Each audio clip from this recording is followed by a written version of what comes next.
और भाई लोग क्या हालचाल है, कैसे हो तुम लोग? सब एकदम बढ़िया। तो यार आज हम लोग पढ़ने वाले हैं द लास्ट लीव चैप्टर के बारे में। बहुत ही इंटरेस्टिंग चैप्टर है और लास्ट में ना तुम्हें एक ट्विस्ट देखने को मिलेगा, तो बस लास्ट तक मेरे साथ बने रहो। और हाँ, अगर तुमने अभी तक हमारा एप्लीकेशन डाउनलोड नहीं किया है तो नीचे लिंक डिस्क्रिप्शन में है, डाउनलोड कर लो। बहुत सारी चीजें तुमको वहाँ पर मिल जाएगी। इसके इंपॉर्टेंट क्वेश्चंस भी तुमको वहीं पर मिलेंगे, MCQ भी तुमको वहीं पर मिलेगा, और अगर नोट्स आया तो नोट्स भी तुमको वहीं पर मिलेगा। चलो तो कहानी शुरू करते हैं। सू और जॉन्सी ये दो लड़की होती है जो कि आर्टिस्ट होते हैं, और ये दोनों एक छोटे से फ्लैट में रहते थे। वो फ्लैट एक पुराने से मकान की तीसरी मंजिल पे था। नवंबर में जॉन्सी बहुत ही बीमार पड़ जाती है, उसको निमोनिया हो जाता है। वो अपने बिस्तर से बिना हिले डुले खिड़की से बाहर एक टकी लगाकर देखती रहती है। सू जो उसकी दोस्त है वो काफी ज्यादा चिंतित होती है कि ये ठीक क्यों नहीं हो रही है। हालांकि वो डॉक्टर को बुलाती है और उसका इलाज करवाती है। डॉक्टर हर दिन आता है और जॉन्सी का इलाज करता है, लेकिन जॉन्सी की हालत में कोई सुधार नहीं हो रहा था, कोई बदलाव नहीं हो रहा था। एक दिन डॉक्टर सू को एक तरफ ले गया और उसने पूछा, क्या जॉन्सी किसी चीज का टेंशन ले रही है क्या? नहीं तो डॉक्टर, पर आप ये क्यों पूछ रहे हैं? ऐसा लगता है कि जॉन्सी ने अपना मन बना लिया है कि उसे ठीक नहीं होना है। अगर वो ही जीना नहीं चाहती है तो कोई भी दवा उसकी मदद नहीं करेगा। सू बहुत ट्राई करती है कि जॉन्सी अपने आसपास की चीजों में इंटरेस्ट दिखाए। वो फैशन और कपड़ों की बातें करती है, लेकिन जॉन्सी कोई भी रिस्पॉन्ड नहीं देती है। वो बिस्तर पे बिना हिले डुले पड़ी रही। सू अपना ड्राइंग बोर्ड जॉन्सी के कमरे में ले आई और उस पर पेंटिंग करना शुरू कर दी। जॉन्सी का ध्यान उसकी बीमारी से हटाने के लिए वो कमरे में काम करने लगती है और खुशनुमा ढंग से सीटी बजाने लगती है। अचानक सू ने जॉन्सी को कुछ फुसफुसाते हुए सुना।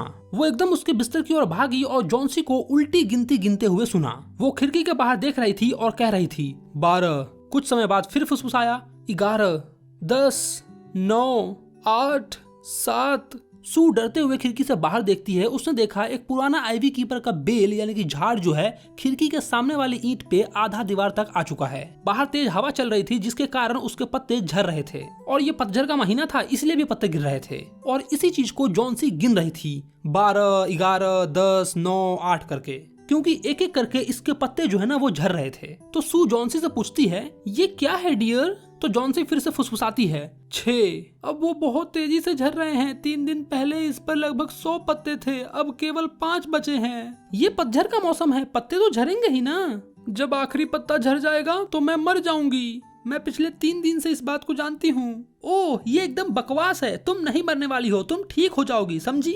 और तुम्हारे ठीक होने से इन पुराने आइवी बेल के पत्तों का क्या लेना देना? डॉक्टर को पूरा भरोसा है तुम ठीक हो जाओगी। पर जॉन्सी ने कुछ भी नहीं कहा, ज्यादा रिएक्ट नहीं किया। सू गई और उसके लिए एक सूप का कटोरा ले आई। मुझे सूप नहीं चाहिए, मुझे भूख नहीं है। अब केवल 4 पत्ते बचे हैं। मैं अंधेरे से पहले आखिरी पत्ते को झड़ते हुए देखना चाहती हूँ और फिर मैं हमेशा के लिए सो जाऊंगी। सू जॉन्सी के बिस्तर पे बैठ जाती है और उसे किस करते हुए कहती है, तुम मरने नहीं जा रही हो। मैं पर्दे को नहीं लगा सकती क्योंकि मुझे रोशनी की जरूरत है। मैं एक पेंटिंग को खत्म करके अपने लिए कुछ पैसे कमाना चाहती हूँ। प्लीज मुझसे वादा करो, जब तक मैं पेंटिंग करूंगी तुम बाहर नहीं देखोगी।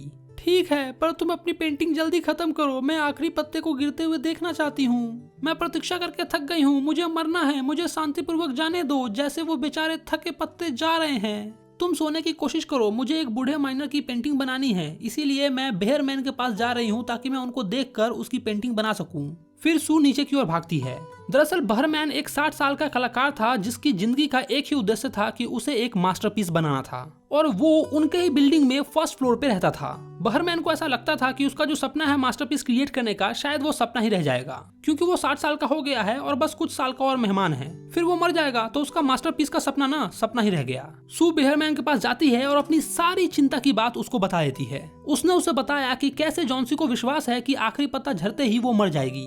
वो इतनी बेवकूफ कैसे हो सकती है? उसको बहुत तेज बुखार है और उसने खाना पीना भी छोड़ दिया है। मुझे तो बहुत चिंता हो रही है। मैं तुम्हारे साथ आता हूँ और जॉन्सी को देखता हूँ।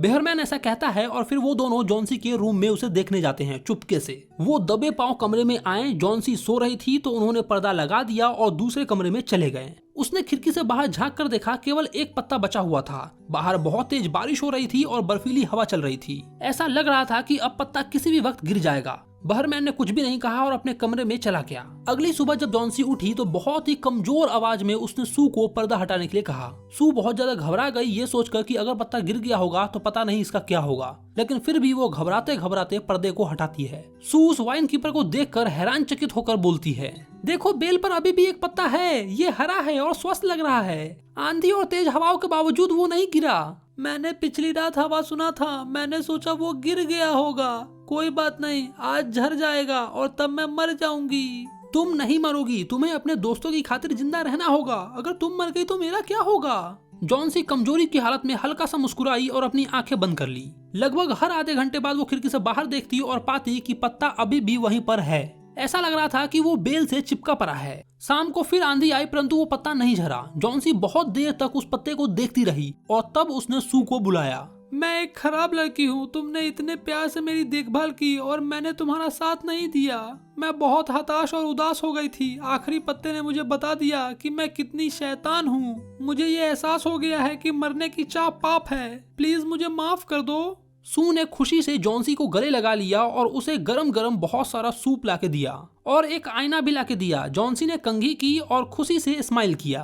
फिर दोपहर में डॉक्टर आया, उसने जॉन्सी का जांच किया और फिर सू को बुलाकर उसने कहा, जॉन्सी में अब जीने की चाह है, मुझे पूरा विश्वास है कि वो जल्द ठीक हो जाएगी। अब मुझे नीचे जाना होगा बेयरमैन को देखने। उसे भी निमोनिया हो गया है पर मुझे डर है कि उसके बचने की कोई आशा नहीं है। अगली सुबह सू आई और जॉन्सी के बिस्तर पर बैठ गई और जॉन्सी का हाथ अपने हाथ में लेकर उसने कहा, मुझे तुम्हें कुछ बताना है। मिस्टर बहरमैन की आज सुबह मृत्यु हो गई। वो केवल 2 दिन बीमार थे। पहले दिन बिल्डिंग के वॉचमैन ने उन्हें बिस्तर पे पाया। बहरमैन के कपड़े और जूते गीले थे और वो कांप रहे थे।